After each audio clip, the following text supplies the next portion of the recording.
नमस्कार मंडळी, रामराम. कोल्हापूरकरांचा नमस्कार. मी नात्यापत्याहून बरोबर 2:30 वाजता सुटलो आणि पंढरपूरमध्ये 4 वाजता तरी आलो.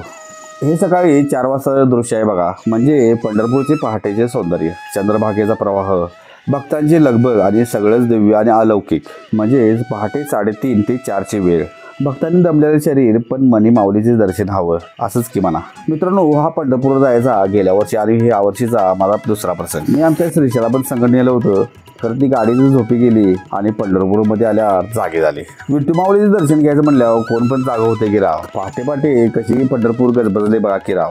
कोणाची फुगडी घालायचं आला आहे तर त्याचे व्हिडिओ करायचा आला आहे. फॅमिलीवर जायला आनंद हाच महत्वाचा आहे हो. पहिल्यांदा गेल्या विठ्ठल रुक्माईचं दर्शन घेतलं, कारण गर्दी खूपच कमी होती हो. आणि भव्य दिव्य कसं मंदिर वाटते की राव बघा की. पंढरपूर म्हणजे विठू माऊली, म्हणजे एका गरीबाचा देव, आणि जे देवाला मागील ते सगळं मिळते की राव. आता आम्ही निघालो चंद्रभागेच्या पाण्यावर. चंद्राचं प्रतिबिंब कसं उठले बघूया की जाऊया म्हणून चंद्रभागेच्या दिशेने आम्ही निघालो. मला आश्चर्याच्या गोष्टी वाटत, पहाटे पहाटे एवढी गर्दी कशी काय. तर माझ्या लक्षात आलं हे पंढरपूर आहे राव. लाखो भाविक पांडुरंगाच्या दर्शनासाठी येतच राहतात की. आपण आलोय चंद्रभागेच्या तेरी. किती गजबजले बघा की. पहाट झाला असून सुद्धा सकाळचं वातावरण कशी गर्दी असे तसेच आहे सगळं.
पंढरपुरात गेल्या वासुदेव घाट पडते असं कधीच भीत नाही हो. वासुदेवाचा आशीर्वाद लागतातच. चंद्रभागी म्हणजे चंद्रभागी स्नान करत असलेले वृद्ध युवक, बायका, मुलं हसणं, गार पाण्यात उडी मारणं. अहो, चंद्रभागेच्या थंड पाण्यात आंघोळ करताना जणू पाप नाहीसं होतात आणि आत्मा शुद्धच होतो की. म्हणून तर एवढी लोक चंद्रभागेला आंघोळ करायला आल्यात बघा. नदीकाठावर टाळ मृदुंग, हरिनामाचा गजर, माझे पंढरपूर म्हणणारे भक्तच की सगळे.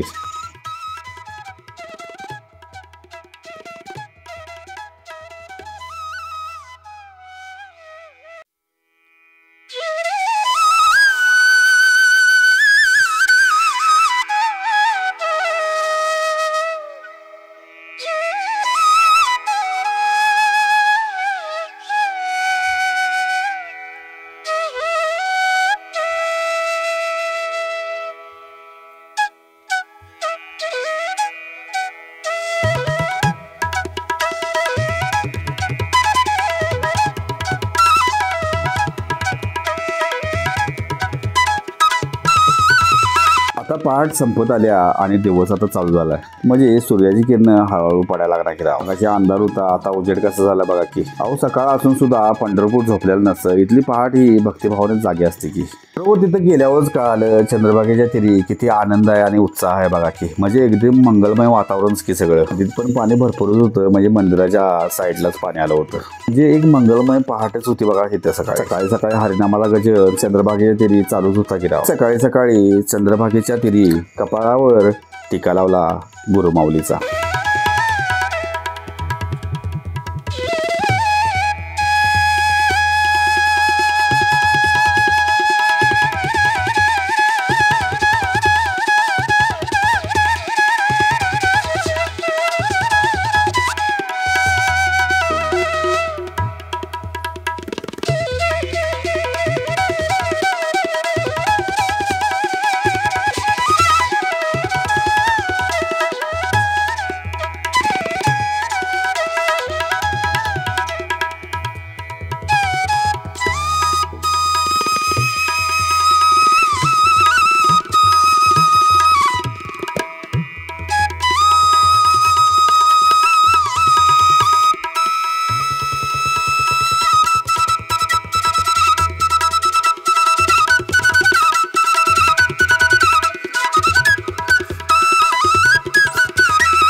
केवळ शहर नाही, हे माझे पंढरपूर आहे, जिथे चंद्रभागेच्या कुशीत भावनाने भरलेली पहाट नवसाची आणि ओंजळभर श्रद्धेची असते. पंढरपूरची पहाट माणसांना नव्हे तर श्रद्धेने दुमदुमते. जय जय रामकृष्ण हरी. आता आमच्या परतीचा प्रवास होता, म्हणून आमच्या बॅगे घेऊन आम्ही आमच्या गाडीकडे आलो. पंढरपूरच्या प्रशासनाला सुद्धा मानलं पाहिजे की राव, आणि पोलीस प्रशासनाला. पंढरपुरामध्ये काही चुकबोल सुद्धा दिसली नाही की राव. हे पोलीस आहेत म्हणून तर कायदा जिवंत आहे की राव. कायद्याची भीती असते म्हणून तर सगळं व्यवस्थित सगळं होत असतं. तर बसलेल्या पोलिसांनी सुद्धा मानलंच पाहिजे की राव. म्हणजे कर्तव्यदक्ष भूमिकाच की सगळी. मग मित्रांनो, व्हिडिओ कसा वाटला नक्की सांगा आणि शेअर आणि कमेंट करा नक्की. बोला जय जय रामकृष्ण हरी.